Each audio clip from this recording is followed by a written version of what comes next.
ওই মেয়েটা আমাদের কাছে আসার সাথে সাথে তুমি আমার মারধর শুরু করে দিবা, আর যেইভাবে বলছি ওইভাবে অভিনয় করবা। আস্তাগফিরুল্লাহ স্যার, আমি আপনার সামান্য ড্রাইভার, আপনি আমার মালিক, আমি আপনাকে আয়াত দেবো পারবো না স্যার। তোমার পারতেই হবে, তুমি যদি আমাকে না মারো তোমার চাকরি নট করে দিব, বউ বাচ্চা নিয়ে না খায় মরবা করে। কিন্তু স্যার আবার কিন্তু আসতেছে, মারো মারো মারো মারো মারো মারো মারো। ও বাবা!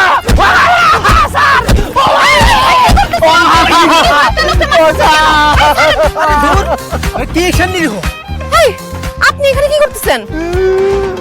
হ্যাঁ রিয়া, দেখো আমাকে নিরে হবে, ও জানবে না তো আমাকে মারতেছে।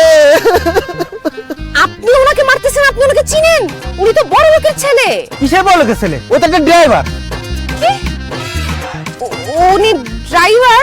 সে আমার গ্যারেজের গাড়ি চালায়, আমার গ্যারেজে এক একজন গাড়ি সারতে যায়, আর সে ওই গাড়িগুলো নিয়ে বাইরে নিয়ে ফুটনি দেখায়।